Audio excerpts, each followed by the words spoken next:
con la distinción máxima por la Universidad de Concepción en Chile. En la Universidad Católica de Lovaina obtuvo 2 títulos profesionales y 2 grados académicos, el máster en Ciencias de Cirugía y en Cuidados Intensivos. Fue subdirector médico y director del Hospital Regional de Concepción, y desde el año 1994 hasta el año 2000 fue intendente de región de Biobío, nombrado por el presidente Eduardo Frei. Responsable también de contenido programático del Foro Mundial de Biotecnología por parte del gobierno de Chile y de la ONUBI en marzo del 2004.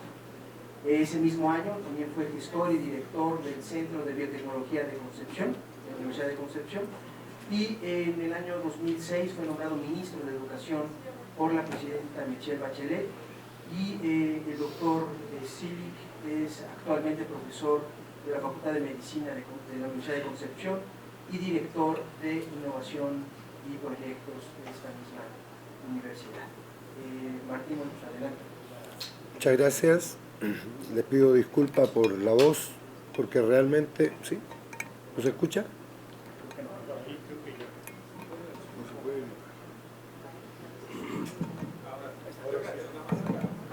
Quizás un poco más. Okay. Les pido disculpas por la voz, porque estoy con una disfonía bastante importante. Quiero en primer lugar agradecer la invitación que me han hecho para participar con ustedes en este seminario, especialmente a Edgar Jiménez, que tan amablemente me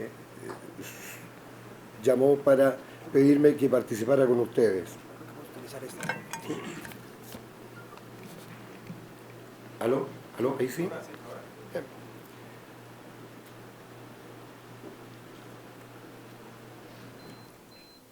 El año 2008, Michael Barber planteó que un sistema educativo, para ser de clase mundial, necesitaba tener 3 pilares fundamentales. El primero de ellos es preocuparse de los estándares de calidad, que esos estándares de calidad fueran transparentes y, sobre todo, que fueran aceptados internacionalmente.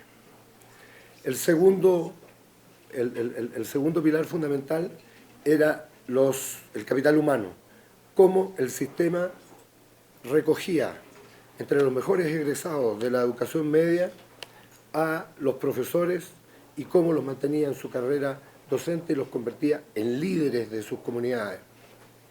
Y el tercero era el pilar institucional, de la institucionalidad, con los niveles centrales, por supuesto, pero insistiendo en la descentralización de los recursos y de las decisiones a nivel de las escuelas. En ese mismo informe del 2008 del Foro de Singapur de Educación, se presentó un informe de un estudio que se hizo en la Universidad de Tennessee, en que tomaron al 20% de los mejores profesores y al 20% de los peores profesores, y pusieron a grupos de estudiantes de los 8 hasta los 11 años con ellos. Y la diferencia entre ambos fue de 53 puntos porcentuales. Evidentemente eso significó claramente que podamos sostener que lo más importante en la educación es la calidad de sus docentes. Y así revisamos lo que pasó en Singapur y cómo Singapur comenzó desde el inicio a seleccionar entre los mejores egresados de la educación media a sus profesores. Nosotros en Chile teníamos un sistema extraordinariamente privatizado y ustedes ven en la gráfica, el año 2015 teníamos a más de 94.000 estudiantes estudiando pedagogía. De esos, 17.000 ingresaban por año, egresaban aproximadamente 15.000, y de esos solo 5.000 tenían trabajo a final del primer año de salida de la universidad. ¿Y de dónde lo seleccionábamos? Lo seleccionábamos del 10% de los niveles más bajos de su prueba de selección universitaria. Por lo tanto, fuimos construyendo dos plantas distintas, que tenían que ver con sistemas distintos, que tenían que ver con plataformas distintas, con culturas distintas y con inequidades distintas. Chile fue el país más priorizado del planeta en educación. Los padres en el sistema educacional, tanto a nivel terciario como a nivel primario y secundario, tenían que poner una cantidad de recursos importante para que sus hijos pudieran estudiar. Y eso significó que el año 2006, pero fundamentalmente el año 2011, se produjeron protestas masivas en Chile para poner adelante el tema de la reforma que necesitábamos en educación. Cuando fuimos viendo cuáles eran las distintas evaluaciones, esas distintas evaluaciones tuvieron impactos tremendos en lo político y también en lo social, pero no tuvieron un impacto fundamental en los cambios y en las reformas que teníamos que hacer. De hecho, los argumentos sirvieron para un lado o para el otro. Ustedes ven en esta gráfica de la prueba PISA, en esta gráfica de la prueba PISA del 2009, los que argumentaban que estábamos extraordinariamente bien, decían, mire, en lectura, Chile subió 40 puntos, ¿no es cierto?, lo que equivale a un año de educación. Y hemos disminuido el gap, la diferencia con la OCDE. Pero habían otros que decíamos, mire, analicemos el tema de fondo. Cuando nosotros vemos y nos comparamos con Shanghái o nos comparamos con la media de la OCDE, nos damos cuenta que en nuestros muchachos a los 15 años, el 64% de ellos están en el nivel 2 o menos de la prueba PISA, mientras que en Shanghái está en el 4. Y en el nivel 5 y 6, es decir, en los que son excepcional, Chile tenía el 1%. La media de la OCDE, el 7%, y Shanghái, el 19%. Entonces, realmente nos fuimos dando cuenta que esto no solamente se dio en una prueba PISA, sino que se fue en las siguientes también. Y ustedes ven aquí, cuidado, esta gráfica es bien maliciosa, porque están tomados solo los extremos.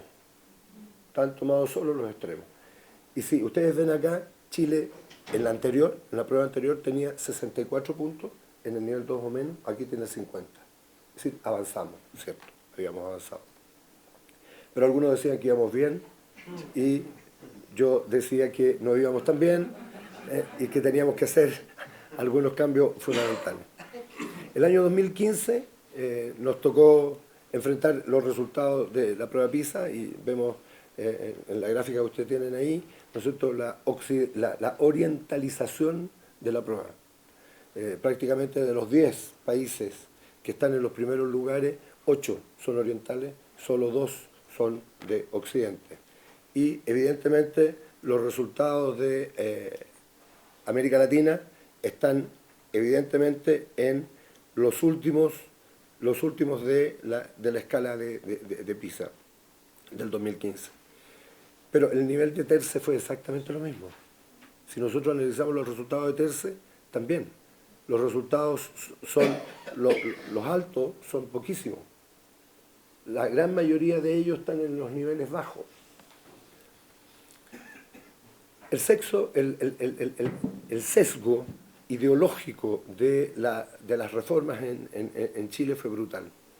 Durante mucho tiempo se nos dijo que lo que se pagaba era correcto y era mejor, de que los colegios pagados eran mejor. Y nos dimos cuenta que fuimos construyendo un sistema que era demasiado desigual. Y la causa de esa desigualdad en Chile era fundamentalmente, sí, por un lado por la inequidad, es cierto, pero era fundamentalmente debida a la selección y al copago.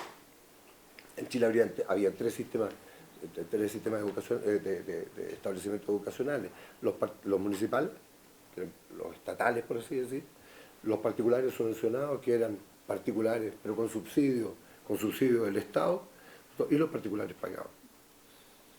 Y fuimos haciendo una segregación que no tuvo calidad, fue una segregación sin calidad.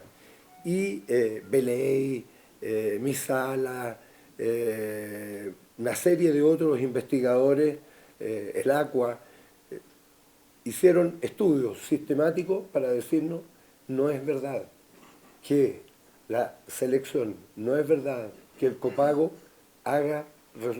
tenga resultados mejores. El 2008, en los resultados del CIMSE, en lectura y matemática, si ustedes ven, en la pantalla a la izquierda, arriba, ustedes ven un niño que tiene padres pobres, saca mejor puntaje. En lectura, si está en un colegio municipal, que si está en un colegio particular subvencionado. Si ustedes miran más hacia abajo en rojo, ven que si el niño viene de un hogar de padres de clase media o media alta, saca mejor puntaje en matemática y en lenguaje en un colegio municipal que en un particular subvencionado. Y el último de abajo, si ustedes ven el niño que viene de un hogar de clase alta y por razones X está en un colegio particular subvencionado, saca prácticamente el mismo puntaje que en un colegio particular pagado, con una diferencia de costo entre ambos de 10 veces. De 10 veces. Nos dijeron: mira, el 2008 parece una coincidencia, pero tomamos el 2009 y la coincidencia se repitió. Entonces, cuando las coincidencias se repiten, quiere decir que en Chile, en cierta medida, lo que importaba no era la educación, sino que era el capital cultural del estudiante. Juan Carlos Palafox me prestó esta diapositiva, que encuentro muy interesante. Tomó del 2000 al 2015 la evolución en matemática de la prueba PISA. Y aquí muestra, ¿no es cierto?, se muestra el salto gigantesco que dio Perú, 95 puntos de diferencia entre una y la otra. Después viene Argentina, Brasil, Chile, etc. Pero cuando toma esto y lo pone en variable PISA y la grafica, ¿no? Hace una regresión tomando el índice de desarrollo humano, la curva muestra que todos los países latinoamericanos están por debajo de lo que deberían estar en PISA por el desarrollo humano que tienen. Nosotros hicimos lo mismo, tomamos esto mismo y lo hicimos haciendo la regresión con índice de capital humano. Y se da el mismo resultado. Por lo tanto, se fue creando una sensación en Chile que era fundamental cambiar el sistema educacional chileno. No al lucro, no a la selección, sí a la gratuidad, sí a un sistema mucho más justo y más equitativo. Y fue así que del 2014 al 2018 se generó el consenso a nivel nacional para hacer la reforma más grande y más significativa que haya tenido Chile desde el inicio de la democracia.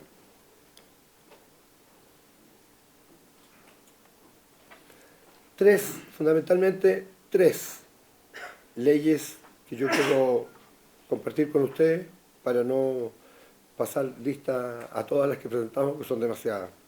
La primera fue la que limitó el lucro, no al lucro en Chile. La educación hoy día no puede tener lucro. Segundo, se prohíbe la selección. Y tercero, se prohíbe el copago. La otra ley ley tremendamente importante que tiene que ver con la carrera docente y que tiene que ver fundamentalmente con la formación inicial de los docentes y con poner un inicio, ¿cierto?, para el ingreso a la universidad. Antes podía entrar con cualquier tipo de puntaje de la PSU. Hoy día eso se cambió.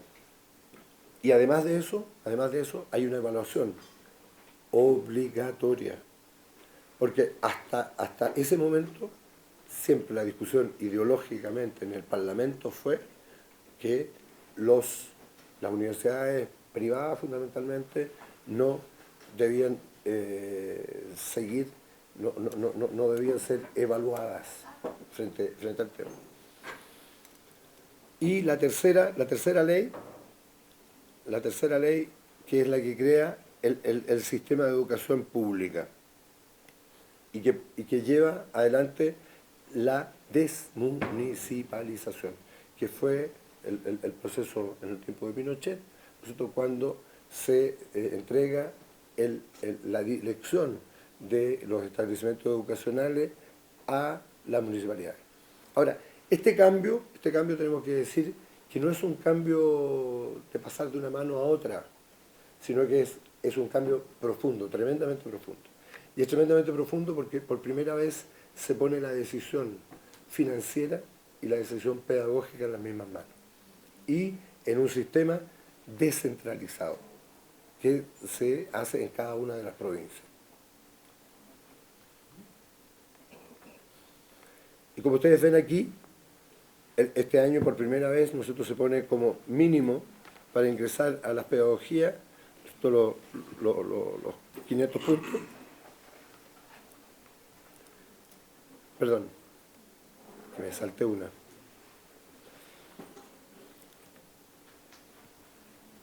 Y el 2023 se va a seleccionar a los alumnos con 550 puntos o más y que estén en el ranking de nota en el 15% de los mejores egresados de la educación media, lo que es un avance notable.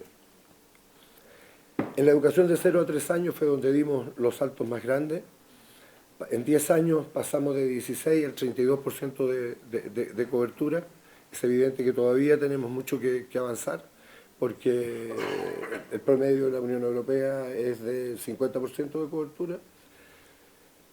Ahora, esto que hemos desarrollado, esto que hemos avanzado, tenemos hoy día desafíos gigantescos. Estamos en un siglo que nos pone desafíos que son totalmente diferentes.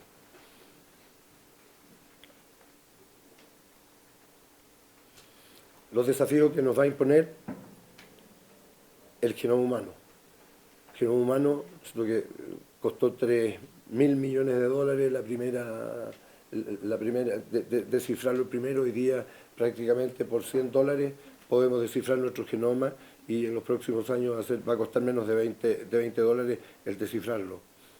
Pero el Big Data, la inteligencia artificial, el Machine Learning, la estadística predictiva, van a cambiar el sentido del trabajo a nivel del planeta. Y eso lo tenemos que considerar en nuestras políticas públicas. El impacto de la mujer y del ingreso de la mujer en las decisiones. En Chile todavía estamos lejos. Queremos decir que aquí pongo una cifra del Banco Mundial. En Chile las mujeres tienen un per cápita, la mitad del per cápita del hombre. $15.000 per cápita y el hombre $28.000 per cápita. El tema de la diversidad, de la inclusión y el tema de la neurociencia, que hoy día nos pone desafíos gigantescos,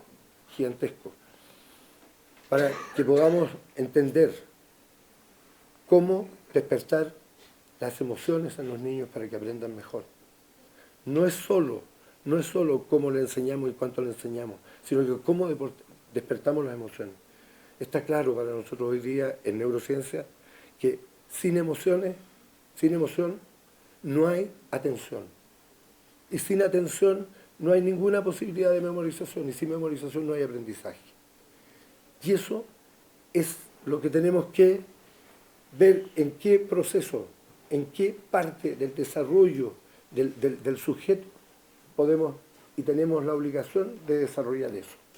Cómo en algún momento del niño que tiene sus emociones pasa a generar los sentimientos, que es una esfera superior de los sentimientos, es la racionalización de sus emociones.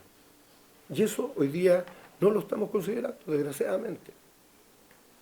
¿Cuál es el impacto que tiene hoy día en el planeta la alostasis, el estrés?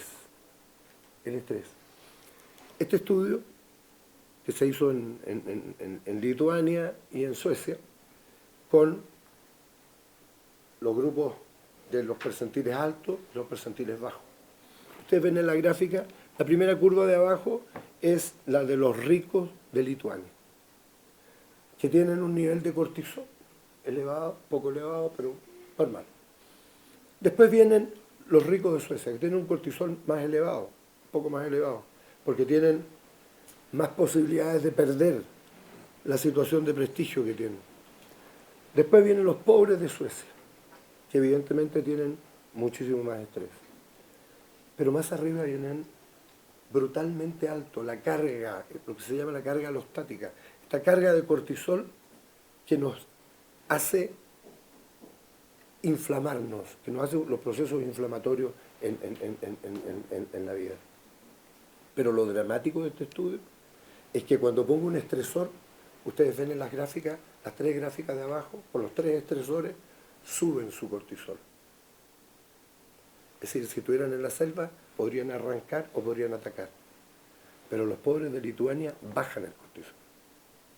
Y lo bajan porque ya no tienen más cortisol que empujar al torrente sanguíneo. Si estuvieran en la selva, estarían muertos. Y eso es lo que nos damos cuenta en nuestros estudiantes. No lo evaluamos. No evaluamos los niveles de estrés que tienen. Sería interesante hacer estos niveles en la educación china. En la educación china, donde algunos están planteando que es la peor de las pedagogías con los mejores resultados. Tenemos problemas a nivel global. Este informe de McKinsey muestra que la primera carga para los estados es fumar. La segunda carga para los estados es la guerra, el armamentismo. La tercera, la obesidad, y la cuarta, el alcohol. Es decir, si nosotros miramos en cifras por trillones de dólares, es 3 veces y media más alta que la guerra, el fumar, la obesidad y el alcoholismo.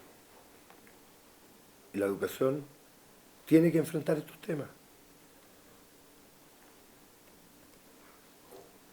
Solo esta gráfica para mostrarle dónde estamos México y Chile. Solo para mostrarle dónde estamos. Después de Estados Unidos, viene Chile. Estamos ganando a México, por primera vez. El otro tema brutalmente importante es el tema de los suicidios. Esta gráfica es una gráfica antigua que mostraba el aumento de los suicidios del 95 al 2009.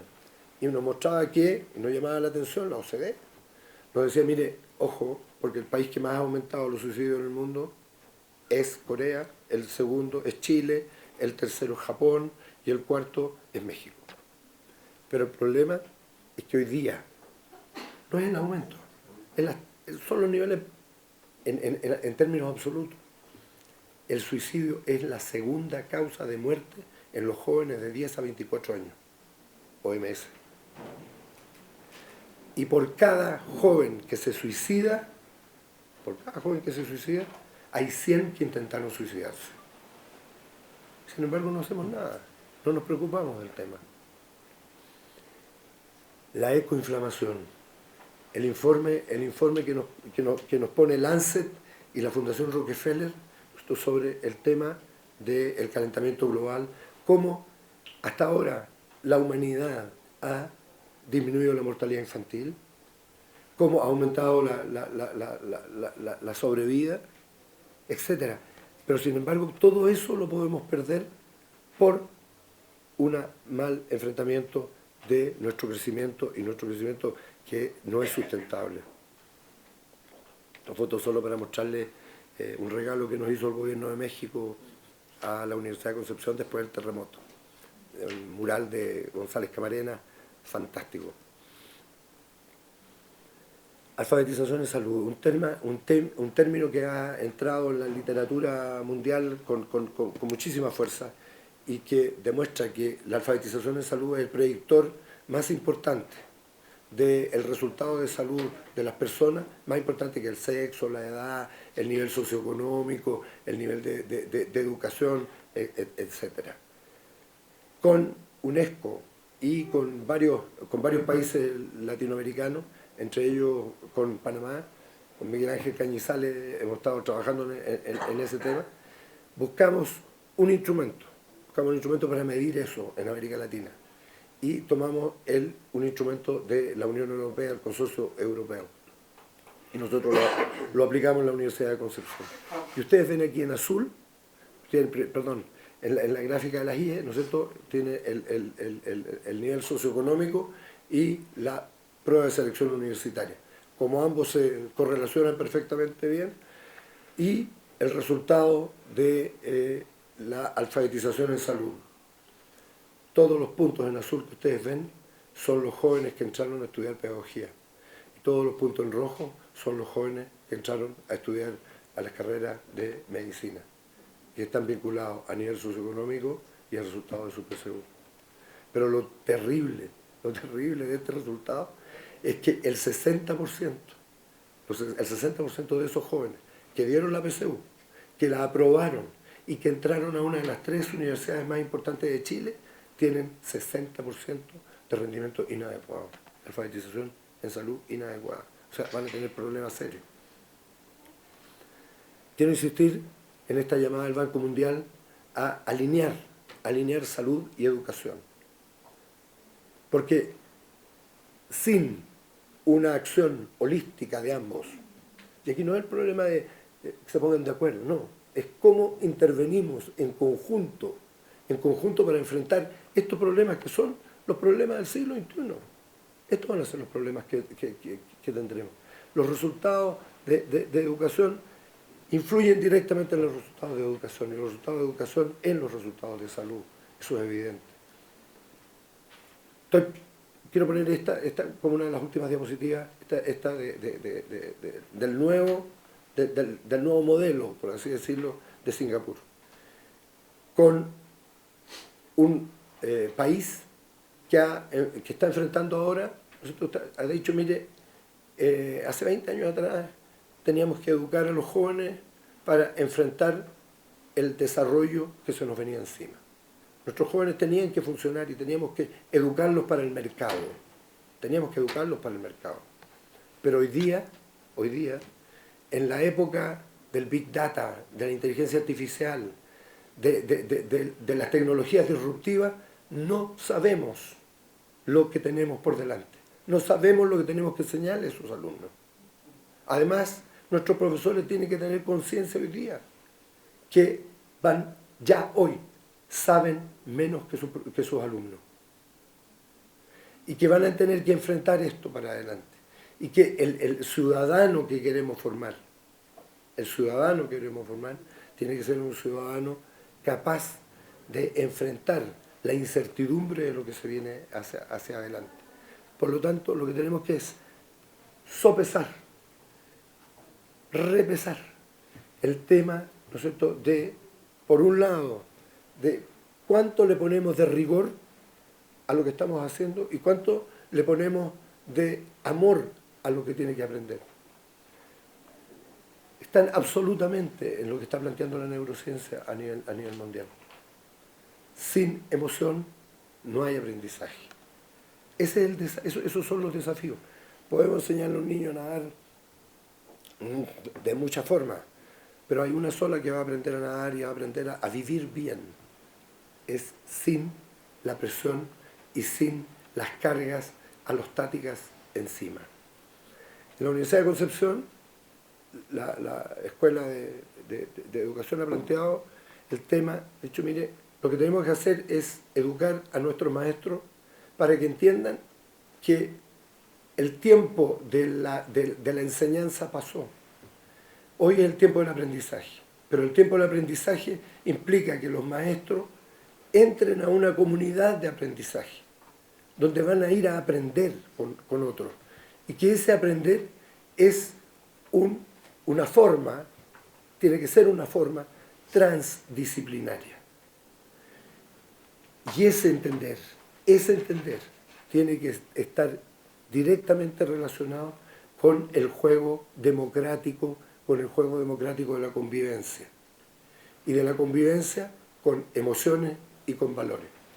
Creemos finalmente que la única manera de entender que la educación es un ejercicio de la libertad, como decía Pablo Freire, es cambiando nuestra manera de evaluar, de enfrentar y de buscar otros caminos para hacer más feliz a nuestros ciudadanos. Muchas gracias.